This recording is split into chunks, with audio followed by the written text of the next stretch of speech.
Hey everybody, it's a quiet guy that keeps to himself. This is not only about basic fantasy. I was looking on there because they had a solo hex crawl rules, and I couldn't find it. I have them here somewhere, but in the process of doing that, I found that One Stupid Halfling, and you probably can't read that. A basic fantasy role-playing game adventure for a single adventurer and no GM, levels 3 to 4. And let me just say, go with 4. This was made by Peter, well, I'm going to say Peter Klimkowskiewicz, Klimkowicz, K-L, well, right there. And was basically a choose-your-own-adventure. I did play this tonight, and a couple things. Basically, there's an introduction. You're basically going to find this halfling who's just a thief. I'm not going to ruin anything more about it. Every time you go between paragraphs, advance the danger clock by 1, mark 1 small box. When all the check boxes are checked, start rolling a 1d6 on a 1 or 2, mark check box A. So, yeah, which sounds easy, but was kind of difficult. Mark these when the text specifically instructs you so. I didn't have any of those. I'll just give a brief run through of what happened without giving away any of the plot because, like I say, it's a choose your own adventure. I went with a level 3 character, and I rolled it up on Codex Quest. I don't know if you're familiar with that. It's basically an online site for rolling up basic fantasy characters. And what's nice about it is, you know, if you, whatever, like that's the initiative, well, not on this piece of paper, but that's the initiative roll. And then actually this dice, I really don't know how to, I don't know what that, I think you could put in dice rolls, maybe. But what you can do is, like, say this, if you would go down, well, on the little thing where he had a bow, right? So you click the bow and it'll roll the dice of whatever the number is. And then, yeah, if it's, obviously if you hit, then it shows the damage right away as well. And that kind of quickens it along. As you can see, I had Pippin Cherryleaf. Pimbin Cherry. Well, it doesn't matter. He's dead. He didn't make it. He was a level 3 halfling thief. And yeah, no luck with that. So then, here's what I did. I went and made up a character, Worskrud Whitpike. Level 3 dwarf fighter, to do the same. Next person hired by the person who wanted to have you go get this no good, what is it? That One Stupid Halfling. Yeah, I had to go off and get that. Once again, level 3 character. He didn't die, but as you can see, 1 hit point left when it was finally over. And a nice little intro to, you know, it's a choose your own adventure. It worked pretty well. There was a couple things, I mean, not to critique it because, like, I don't know anything about the author, or not to be harsh on him. I mean, I think, what was my biggest thing?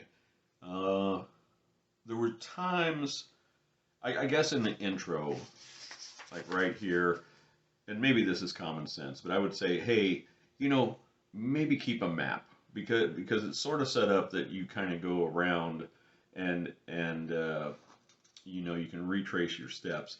And then I think there should be a note about if you've already experienced this, and I think it was in one area, you know, obviously you don't experience it again, you know about it, so, because there's several things that you'll come across, and that was, you know, I don't know how the author would do that. Maybe put in something like, you know, if you've gone through this area, go to whatever number paragraph, because I'm just going to show you real quick. See, there's the paragraphs. And yeah, I think that would speed it along, because sometimes it was like, I would say keep a map and or at the beginning of the paragraphs, if you've already been to this, go ahead and go to whatever. See, like this one, when you start off, it says go to 20, so I'd mark it, and then I'd go to 20, and not to ruin it, but then I'd check it there, and then, it's just to keep track, and all that time checking these boxes, which I printed out a separate page for the danger clock. So, kind of a nice mechanic there, and once again, interesting, because this is the kind of role-playing or solo role-playing games that I was used to. I'm going to try to do hex crawling and dungeon crawling and just do it on the fly like I see other folks do. And I have the resources to do it. I just want to do it in a timely manner. So, was there anything else?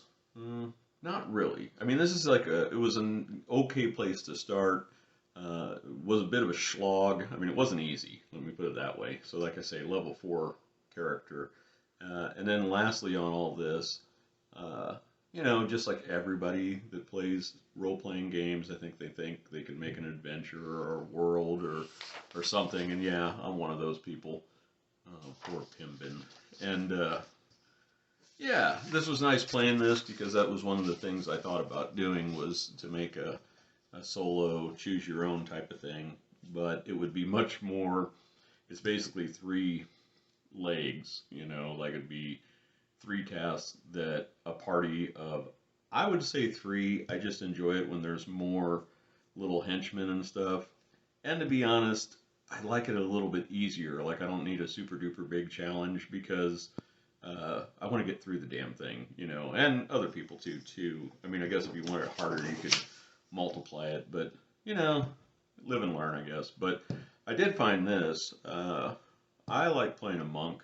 I like the monk class. I haven't played forever, but and this is like what I was saying about basic fantasy. I printed this off, and it says a fighter subclass, and I believe in 2015 this was created by Martin Serena, and I think that's his name, Demetrage, based on the work of Luigi Castellini. So I don't know, there's the credit right there, release 4, and it's a new class described in the supplement, considering subclasses of fighters. As such, they have the same attack bonus, the same throws as fighters.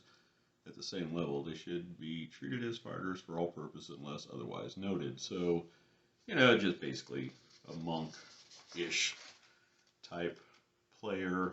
And there's the info.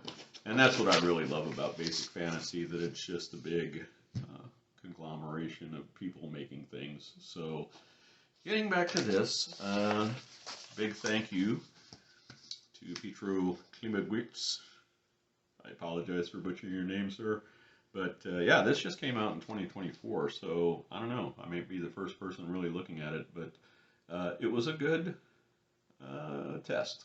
So, and inspiring for some of the things I'd like to do in the future. So, also, just to speed it along once again, I used Codex Quest, which if you're into basic fantasy and want to roll up a character, it does that, and there's nothing wrong with doing it with dice. I always think I'll forget things, so I kind of like this, because as you level up, you'd have to put the points in, because it called for a level 3 or 4, which I'd recommend character. There's a little thing over here where you can level up, and then it does the roll for your hit points and adds them and stuff. So it's a little bit automated, but for me it's a little bit foolproof, and yeah, I kind of like that. So I think you can have up to, I think I have about like 10 characters, which I will strike off as soon as one of them dies. Pimbin Cherryleaf, he's gone. So that's the way it rolls, baby. But anyhow, I appreciate folks watching. Kind of rambled a little bit, but yeah, go ahead, check out Basic Fantasy, check out their forums, a lot of good stuff there, tucked away, and yeah, it's just people that love the hobby, love the system, and they make quite a bit of cool stuff for it on the side. So, have a good night, more to come later.